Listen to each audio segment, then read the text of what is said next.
So hey guys, welcome back to channel and hope करते हैं सभी अच्छे होंगे। तो आज जो मैं वीडियो बना रहा हूँ वो बना रहा हूँ अपनी टाटा टियागो की।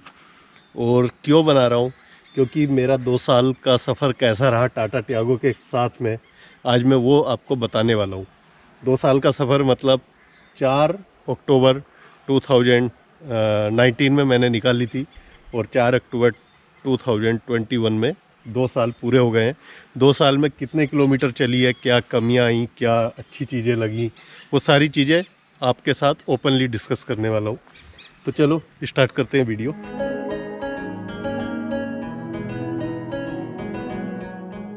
तो सबसे पहले बात करते हैं कि 2 साल में गाड़ी चली कितनी है। तो 2 साल में जो गाड़ी चली है वो चली है 51,228 किलोमीटर आज की डेट में। तो ये तो हो गई गाड़ी की चलाई 2 साल के अंदर। तो मेरे हिसाब से काफ़ी चल गई, क्योंकि लंबी ट्रिपें करता हूँ मैं, इससे थोड़ा सा लंबा चलती है। और इसके अंदर जो है ये 2 बार लेह लद्दाख का टूर हो गया है, गोवा, दिल्ली टू गोवा 3 बार हुआ है।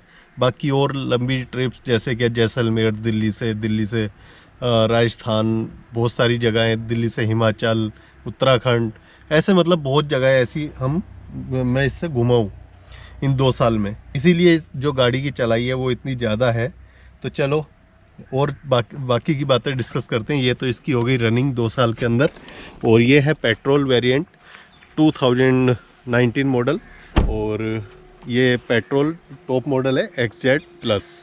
तो पहले बाहर से दिखा देता हूँ एक बार आपको। ये जो BS4 है, तो बाहर से मैंने क्या क्या कराया है। एक तो अभी 50,000 पे मैंने इसके टायर चेंज कराए हैं, क्योंकि अभी लेह गए थे तो लेह से मैंने अगले वाले टायर केवल चेंज कराए हैं। सेम साइज ब्रिज स्टोन, और ये साइज वही है 175/60 R15 81H। और ये जो पड़ा है मुझे, ये पड़ा है टायर 5500 का एक टायर। पिछले टायर अभी इसमें स्टॉक टायर चल रहे हैं जो इसके थे, बट ये भी हो चुके हैं कामयाब।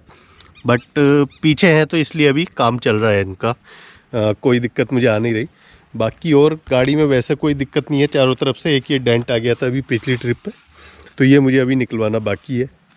और इसके अलग बाहर से अगर देखूँ तो बाकी स्क्रैचेस वगैरह थोड़े ज़्यादा हैं, क्योंकि दिल्ली में रहता था पहले। तो दिल्ली के अंदर इसमें क्या है, ऊपर कुत्ते चढ़ जाते थे रूफ पे। ये छत जो हुई है वो कुत्तों की वजह से ही हुई है इतनी ज़्यादा ख़राब। तो ये बस चीज़ें हुई हैं बाहर से। बाकी कोई मॉडिफिकेशन वगैरह कुछ मैंने ऐसा कुछ कराया नहीं है गाड़ी में। जो भी है बिल्कुल सिंपल, जैसी थी वैसी ही है। अब एक बार अंदर और देखते हैं गाड़ी के बैठ के, तो अंदर क्या क्या काम हुए हैं। अंदर वैसा कुछ काम हुआ नहीं है। ये इसमें मिल जाता है music system, 7 inch touch screen Harman का म्यूजिक सिस्टम है। तो बहुत ही बढ़िया है। ये मैंने अपग्रेड करा लिया है, पहले अपग्रेड नहीं था। और ये बाकी स्पेस की बात करूं तो स्पेस बहुत है गाड़ी के अंदर। रियर में 2 एडल्ट और एक बच्चा आराम से बैठ सकता है। 3 एडल्ट जो अगर भारी हुए तो बैठने में दिक्कत होती है, अगर पतले हैं तो फिर चलता है। हेड स्पेस की बात करूं तो हेड स्पेस में आज तक मुझे कभी कोई दिक्कत नहीं आई, बहुत बचा हुआ है। और सीट इसकी एडजस्टेबल है, तो उसकी वजह से मुझे जो है कोई दिक्कत आती नहीं। मैं सीट बिल्कुल डाउन रखता हूं पीछे से, बिकॉज मेरा जो कंफर्ट जोन है वो उसी में ज़्यादा आता है ड्राइविंग करते टाइम। तो ये तो मैंने मोटा मोटी आपको एक बार गाड़ी दिखा दी, थोड़ा सा गाड़ी की चीज़ें बता दी। बूट स्पेस की बात करूं तो काफ़ी सामान आ जाता है। मेरी पिछली ट्रिप की आप वीडियो देखोगे लेह लद्दाख की, तो बहुत सामान बूट में मैं भर के लेके गया था। ऊपर प्लेलिस्ट डाल दूंगा मैं, आप देख सकते हो वहाँ पे। और परफॉर्मेंस भी वहाँ पे आपको ज़्यादातर पता चल जाएगी कि लेह लद्दाख के रोड पे कैसी परफॉर्मेंस हुई है। उन्हीं सबको मैं आपके साथ शेयर करता रहता हूँ। तो अगर आज तक मैं गाड़ी की बात करूँ इसके, अगर पहले मैं बताता हूँ प्लस पॉइंट क्या क्या हैं गाड़ी के। सबसे पहली चीज़, मैं हाईवे पे ज़्यादा चलाता हूँ, तो हाईवे पे बहुत स्मूथ है गाड़ी।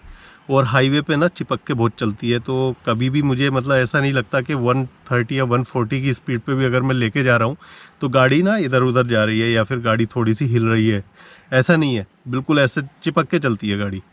तो हाईवे पे बहुत स्मूथ है। और गाड़ी के अगर मैं अंदर की बात करूं कि केबिन नॉइस वगैरह, तो केबिन नॉइस तो इसमें मुझे बहुत ज़्यादा नहीं लगता है, बहुत कम है। रैटलिंग साउंड हल्का सा आता है लेफ़्ट साइड से कभी कभी। बट जो BS6 है, अगर बात करूं BS6 की, ये BS4 है, तो वो और भी ज़्यादा स्मूथ हो गई है, क्योंकि मैंने BS6 भी चलाई है, तो वो इससे और भी ज़्यादा स्मूथ है। तो इसलिए अब तो वो ऑलमोस्ट बिल्कुल जीरो हो गया है NVH इसका। इसमें हल्का सा है माइनर सा। और इसके बाद में फिर अगर दूसरी चीज़ मैं बात करता हूँ अच्छी, तो इंजन इसका अभी तक मुझे कोई दिक्कत नहीं आई है। 2 साल के अंदर मैंने इंजन में एक चाबी नहीं लगवाई है।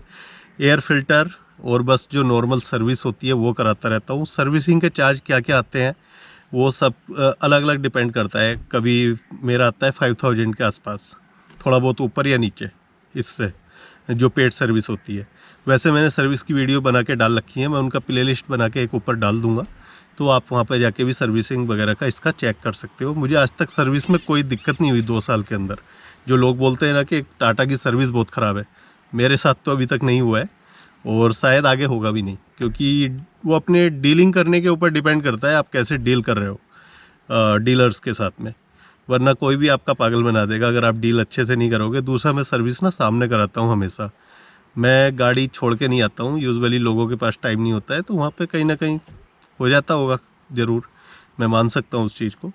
बट सामने सर्विस कराओगे तो मुझे नहीं लगता आपको कोई दिक्कत आएगी गाड़ी में। आपकी प्रॉब्लम सोल्व हो जाती है ऑलमोस्ट सारी।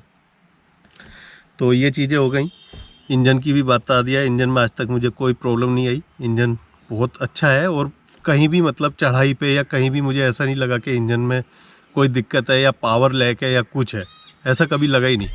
RPM 2000 के ऊपर रखो, कहीं भी चढ़ा दोगे आप आराम से। हाँ, RPM अगर आप नीचे रखोगे 2000 से तो फिर आपको प्रॉब्लम होगी, फिर आपको गियर शिफ्ट करना पड़ेगा। तो एक तो ये चीज़ होती है। और दूसरा, अब मैं इसकी जो बताता हूँ और अच्छी चीज़ है इसकी बिल्ड क्वालिटी। सब जानती हैं टाटा की बिल्ड क्वालिटी, तो उसको बार बार बोलने से कोई फ़ायदा नहीं है, सबको पता है। तो वो बेस्ट चीज़ है और मेरे लिए वो ज़्यादा इम्पोर्टेंट है, क्योंकि मैं ना हाईवे पे रन करता हूँ, जैसे कि लॉन्ग ट्रैवल पे जाता हूँ और अकेला नहीं जाता, फैमिली के साथ जाता हूँ।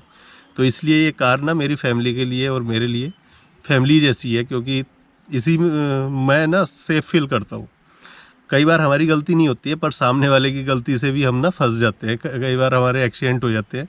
तो एटलीस्ट इतना होना चाहिए कि हमारी कार की बिल्ड क्वालिटी अच्छी होनी चाहिए, सो दैट कोई प्रॉब्लम ना हो हमें वहाँ पे। एटलीस्ट चांसेस हो ज़्यादा से ज़्यादा कि हम बच जाएं। तो इसलिए मैं ऐसा बोल रहा हूँ कि मेरे फैमिली जितनी इम्पोर्टेंट है उतनी बिल्ड क्वालिटी मैं गाड़ी की इम्पोर्टेंट समझता हूँ, क्योंकि फैमिली के साथ ट्रैवल करना आप समझ सकते हो सब रिस्क पे होता है। तो ये चीज़ें हो गई। जो माइनर छोटे मोटे इशूज़ है, जैसे कि गियर नोब वाइब्रेशन, वो हल्का सा हो गया। अभी लेह लद्दाख गई तो अभी से फिर से भी थोड़ा सा माइनर से प्रॉब्लम आ रहा है, तो वो अगली जो सर्विस होगी उस पर मैं दिखवा के ठीक करा दूंगा। वो हो जाता है ठीक। बट जब लंबी चलती है और गड्ढों उड्डों में चलती है, लेह लद्दाख की रोड आपको पता है कैसे हैं, तो उसके बाद से फिर वो माइनर सा आता है। तो बस एक गियर नोब वाइब्रेशन का मुझे प्रॉब्लम लग रहा है, और कुछ अभी ऐसा प्रॉब्लम नहीं आया है। अगले टायर डिपेंड करता है आपकी रनिंग कैसी है, तो उसके ऊपर डिपेंड करता है, इसलिए मैंने वो टायर चेंज करा लिए, क्योंकि रनिंग मेरी पहाड़ों की ज़्यादा हुई है और ज़्यादातर पहाड़ों में जो है आपके टायर जल्दी घिसते हैं, तो इसलिए 50,000 पे मैंने वो चेंज करा दिए। बाकी इसके अलग कोई और तो दिक्कत मुझे देखो ऐसा लगती नहीं है गाड़ी में। बाकी बताने वाले तो लोग कितनी कमियां बता दें, तो वो तो डिपेंड करता है कि कौन किसको क्या पसंद है। मुझे टाटा टियागो पसंद है, टाटा नैनो थी इससे पहले, वो भी पसंद थी, और टाटा मोटर्स के साथ अभी तक मेरा एक्सपीरियंस अच्छा रहा, तो मैं वो चीज़ें शेयर करता हूँ। ख़राब रहता तो ख़राब भी शेयर करता। आज तक मुझे कहीं पे वैसे प्रॉब्लम हुई नहीं है, जहाँ पे प्रॉब्लम हुई वहाँ पे मैंने उनको सीधा कर लिया, मतलब अपने कर लेता हूँ मैं। इतना होना चाहिए कि हाँ, कहीं पे कोई दिक्कत कर रहा है तो आप उसको समझा सको कि भाई नहीं, ये गलत कर रहे हो आप मेरे साथ में, इसको सही कर लो। तो सर्विस कॉस्ट भी बता दी मैंने, इसमें परफॉर्मेंस भी बता दी, हाईवेज़ वगैरह की कैसी रही, बहुत अच्छी है। माइलेज की और बात करता हूँ। माइलेज जो मुझे इससे मैक्सिमम मिला है वो मिला है 20 का, और मिनिमम मुझे मिलता है कई बार 10 का भी मिला है हिल्स के अंदर। तो माइलेज को मैं कुछ बोलूँगा नहीं, बट जो एवरेज माइलेज मुझे मिल रहा है सिटी और हाईवे मिक्स, वो आप मान के चलो 16 अभी मिल रहा है। बट ये इंक्रीज हो जाता है कई बार, जैसे अगर मैं खाली हाईवे पे जा रहा हूँ, तो खाली अगर मैं हाईवे पे जा रहा हूँ तो ये माइलेज मतलब 20 भी पहुँच जाता है, और 17-18 तो आराम से मिलता है। लेकिन अगर जैसे अभी मैं यहाँ पे चला रहा हूँ तो यहाँ पे 12-13 और 10 भी मिलता है। तो वो डिपेंड करता है रनिंग कैसी है आपकी, रोड कैसे हैं, उन सब चीज़ों पे। तो ये माइलेज की बात हो गई, बाकी यही सारी चीज़ें थी। 2 साल का सफ़र बड़ा अच्छा रहा इसके साथ में, एंड कोई मुझे ऐसी कभी भी दिक्कत नहीं आई, कभी रास्ते में धोखा नहीं मिला आज तक। तो होप करता हूँ वीडियो अच्छी लगी होगी। वीडियो अच्छी लगी हो तो लाइक शेयर कमेंट करके बताना, और सब्सक्राइब कर लेना चैनल को जो पहली बार जुड़ रहे हैं चैनल पे। मिलते हैं नेक्स्ट वीडियो में। Till then take care, bye bye.